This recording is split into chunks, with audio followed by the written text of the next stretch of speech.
Welcome back to the channel. Today we're going to talk all about my favorite baits for fishing in the pre-spawn. I'm going to give you 5 of them today. That's what I like to fish with the most. The pre-spawn is a rather tough time to fish as the fish are ever changing almost every day because of any type of weather event that can happen. And if you're new to my channel, go ahead down below and hit the subscribe button for me. I'm trying to reach that 1,000 subscriber mark, so if you could help me out with that, that would be greatly appreciated. I put new fishing videos out every Monday and Thursday, so if you're interested in any of that, go ahead and hit that subscribe button down below. So the first bait that we're going to talk about, this is going to be one of the first baits that I tie on whenever I start pre-spawn fishing. Once they get out of that like winter pattern, I'll fish this bait all the way down to 42 degree water temperature. You just have to fish it really slow, and you can fish it from clear water, or the clearest water you can find, all the way up to slightly stained water depending on your color choice. Gets a little tougher the dirtier the water gets, and that is going to be a jerkbait.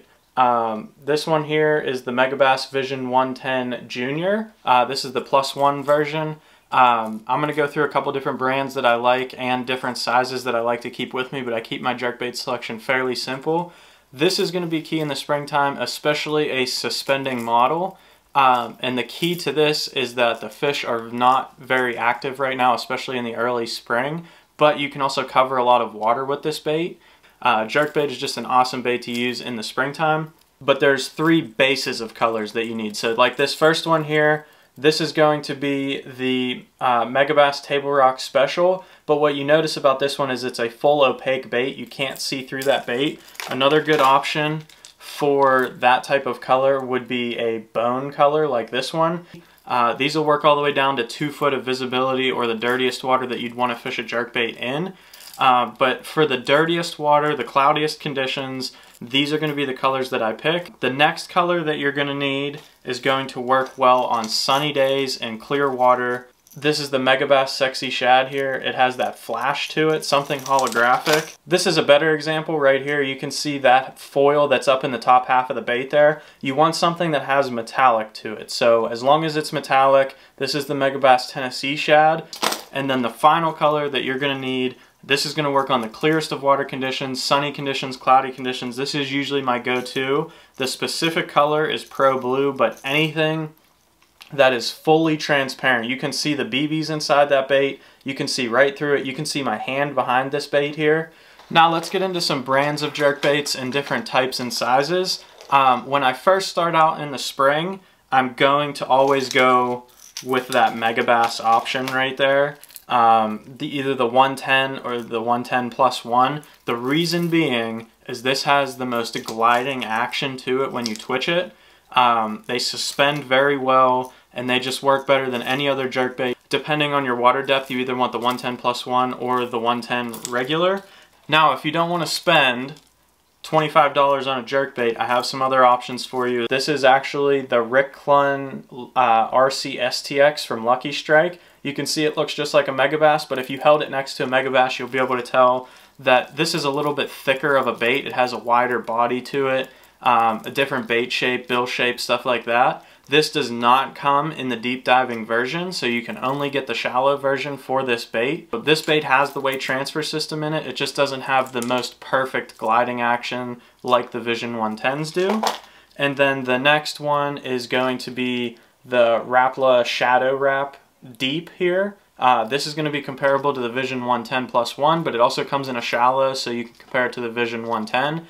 Not as much color selection as the Vision 110, but the biggest key difference, this does not have a weight transfer system. So in the wind, it's not going to be able to cast as far or as well, so you need to keep that in mind when choosing one of these baits. And then the final jerkbait that I like to fish closer to the spawn, once that water temperature warms up a little bit, is going to be the Lucky Craft pointers right here. This is a pointer 100 right here in this blue chrome one. And then this one is a pointer 78 for when the bait is smaller. The reason I like these once that water temperature gets a little bit warmer, like I said, these have that snappy action to them. They're going to dart hard. You're going to be able to work these hard. That's when I'm going to go to the Lucky Craft pointer. The next bait that I tie on for the pre-spawn, and that I usually leave on from 45 degree water temperature all the way up to the spawn again. This is going to be one that I leave on most of the year, is going to be a crankbait. You could go crazy on crankbaits, but you really don't need to.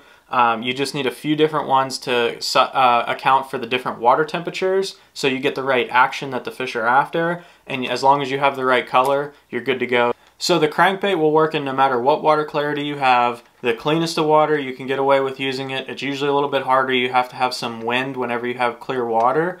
But all the way up to the dirtiest water, no matter how dirty the water gets, there's a crankbait that will fit the situation. It works well in wood. You can bounce it off of wood and you can bounce it off of rocks. Those are the two main types of covers I like to fish with the crankbait in the springtime. And the reason being is that that's a lot of the cover that the fish are going to use this time of year anyway. A lot of the grass isn't up yet, especially when that water temp is like 45, 48 degrees, 52, still real low like that. So they're going to use any of that rock or wood that's going to hold heat, especially on a sunny day. That heat will transfer into the water, and the warmest places in the lake will be anywhere that rock or wood is meeting the bank and the water. Now for colors on crankbaits, this is going to be fairly simple, especially in the springtime. There's only about 3 or 4 colors that you're going to need this time of year. The first one being something like this, a shad pattern bait like that. That's a sexy shad one. Root beer chartreuse from Spro. It's a shad pattern, but it has just that little bit of chartreuse up top there. That bait is killer in the pre-spawn for some dirty water. These two, you're going to throw them whenever you have clear water and shad. That's going to be the only time that I throw a shad pattern bait in the pre-spawn. The next color bait that you're going to need to have is a chartreuse one. Any different type of chartreuse color, but you need that very bold color like that. That's going to stand out in very dirty water, and this works exceptionally well when they're feeding on shad in the springtime and not crawfish, but the water is still dirty. And the last colors that you need to have are crawfish patterns. Now you can see I have 2 different ones here. This one is an orange base crawfish pattern. This one, I picked this on sunny days. It picks it up a little bit better in that dirty water. The sun kind of reflects off of that a little bit more. So on sunny days, this one will stand out really, really well. And then I have this like fire craw color, anything that's like a bright fire engine red like that. These ones I use on cloudy days or the dirtiest of water you can possibly find. I mean, I'm talking you dip this in the water and it disappears in 1 inch. This fire engine red color is going to be the one that you need to have on. The reason being is that has even more contrast than that chartreuse and black back. This thing stands out like no other crankbait. It's not, a lot of times in the spring when they're eating red crankbaits, it's not because they're eating crawfish, it's because the water is dirty, and this stands out so well, it just gets their attention, and it's a bait that they can actually find down there. So now let's talk about some brands and types of crankbaits and how you want to progress through with them in the season. The Rapala Shad Rap. That is the first crankbait I tie on. I put it on a spinning rod, a size 5 or a 7, in a crawfish pattern. That one will work in the coldest of water. The reason is it has such a tight wiggle. Once I'm done throwing that bait or in conjunction with it, the 2 other baits I'm going to go to next are going to be balsa wood crankbaits themselves. So this first one here, and that is the Rapala DT6. The reason being it has that very flat side on it, and balsa wood crankbaits give it that very narrow wiggle. And then the new one out on the market today, it is the Otts Garage 6. Again, this one's going to be a cold water killer. Those perfect flat sides on each side, that is what you're looking for. A wood bait. This is going to work in the coldest of water temperatures, just like that shad wrap. So if I'm still fishing shallow this time of year and the water's getting a little bit warmer, I'm going to switch up to this bait here. This is the Spro Little John, just the regular. This one goes 3 to 5 foot deep. You can see has those perfect flat sides again. And then the other one that I throw, the exact same bait, this is the MD, has the plexiglass lip instead of the circuit board lip. This one will go 7 to 9 foot. The only difference is this is a plastic bait, has a little bit of rattle to it. This one has a weight transfer system, so it casts really, really far. But the plastic bait, for some reason, doesn't give off the same action as the wood baits. You can replace the wood baits with this one if you just wanted to get one crankbait. This is the Spro Rock Crawler. This one goes like 9 to 12 foot deep. This comes in the best selection of craw colors out there, and it has the perfect crawfish wiggle for down there in those rocks. You want that hunting action out of a crankbait, so instead of this thing just shimmying straight, this is why it works better when the water warms up a little bit. This thing's going to bounce off rocks, it's going to come over here, it's going to come over here, it's going to hunt around on the bottom, and it's going to get you a lot of bites. And then the final crankbait that you're going to need to have for fishing into the pre-spawn is going to be the old KVD 1.5. Everyone should have this crankbait. Works all year round, but this works especially well once the water gets above 55 degrees. When those fish get really shallow, they get tight to cover. This thing has that hunting action you're looking for, but you can throw it on some heavier line, really get it up there in the cover, and with that square bill, it's going to bounce off any logs, rocks, wood, anything in the water, and you can fish this bait where a lot of these baits won't go. Now, while we're on the topic of crankbaits, we're going to get into my third favorite bait for the pre-spawn. Once that water starts heating up, that's when I'm going to start throwing the Lipless Crankbait. This bait works exceptionally well in the grass. In the springtime, once that grass gets up, 50 degrees and above, that's when I'm going to start throwing this bait. Now when it comes to colors, you're only going to need a few. First one, again, similar to the crankbaits, we're going to be talking about a shad colored lipless crankbait here. I use this cloudy days, clear water, anytime they're feeding around shad. And following up on that, again, while they're still feeding on bait fish or you have some clear water, is going to be a chrome one here. This is going to be the standard one that you need to have. Even if you did away with the white one, I'd still rather have a chrome. So you can see that one there is a gold chrome. You still want that chrome finish, but you want it gold colored. Same with this one here. These two are excellent on cloudy conditions, but when you still want that flash, gold picks up a lot better under cloudy conditions. Works well in some dirty water, but mostly cleaner water as well when you're imitating bait fish. But any type of chartreuse lipless crankbait works really well in dirty water, and it works really well on sunny conditions. That chartreuse picks up really well, but really anytime they're feeding on bluegills when the water is dirty, for some reason that chartreuse works really well, imitates the bluegills great, or perch. And then finally are your craw patterns. You got to have an orange one. This is going to stand out on the sunny conditions and the dirty water. Cloudy conditions, you're going to want that fire engine red color right there. Now for brands of lipless crankbaits, I keep it fairly simple. These are going to be the few that I like to fish with. The old go-to, something I don't throw a lot of, but I do have, is the Bill Lewis Rattle Trap. The reason I don't like this one as much, it works really well in rocks just because it has such a wide head to it, but it kind of makes it hard to rip through grass just because it is so wide. This is going to be the Booyah Lipless Crankbaits. This is the hard knocker, has that high-pitched rattle there, and then this one is going to be the one knocker indicated by that K on the back there. And you can hear that one's very quiet. These ones retail for like $7. They come with triple grip hooks on them already. They're ready to fish right out of the package, and they're awesome crankbaits. Now we're going to talk about my fourth favorite pre-spawn bait. This one's going to work well 48 degrees and above, and that's going to be the Chatterbait. We're going to keep it very simple. You're going to need two sizes, a 3/8 and a 1/2 ounce. That's all I use. I use a 3/8 if I'm fishing very, very shallow, like less than 5 foot of water, maybe even less than 3. And then I'll fish the 1/2 ounce, 5 foot and above.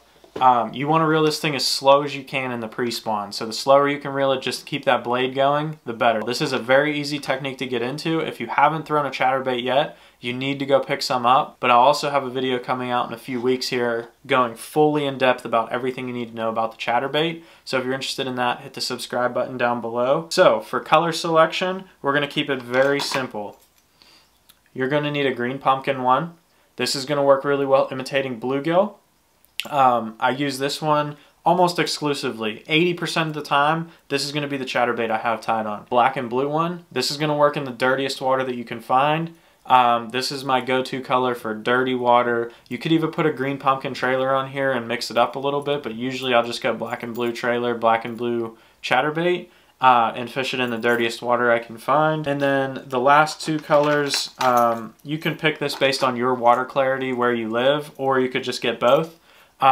Solid white, this is going to work when they're feeding on shad and in some dirty water. That solid white stands out really well.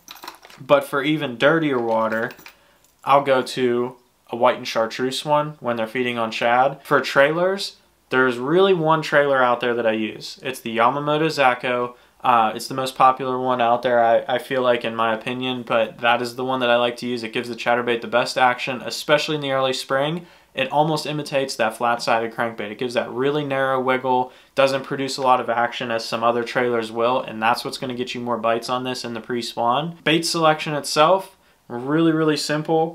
For a budget chatterbait is the Z-Man Chatterbait Elite right there. These are also $6.99. They come with Gamakatsu hooks in them. They have a hand-tied skirt. They have painted blades. Jackhammer, you gotta have some. They're an awesome bait. They do have a better action than the Z-Man Elite. They do have a better bait keeper. They have a better hook. They have a better snap.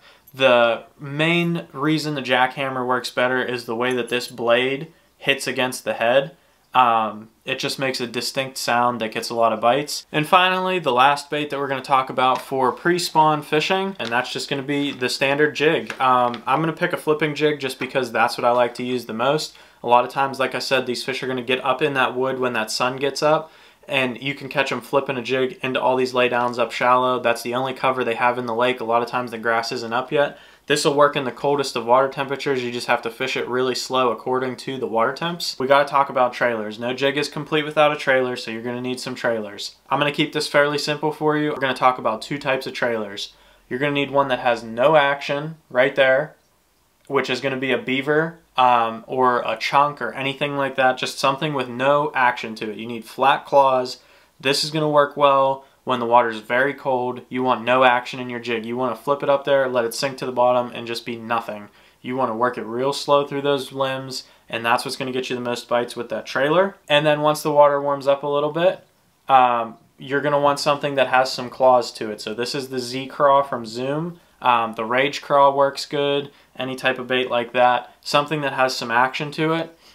That's going to work well once the water heats up a little bit. Now lastly, getting into sizes and colors. There's two sizes you need, again, just like the chatterbaits. You need 3/8. That's going to work well when you want that slow fall. Again, early spring, these fish don't want to move fast. Next one is going to be a 1/2 ounce. That I'm either going to put a bigger trailer on it if I want a big bite and really slow the fall down. The bigger your trailer, the more action you have on it, the slower your bait is going to fall. So you can make a 1/2 ounce sink the same speed as a 3/8 ounce if you put a bigger trailer on it.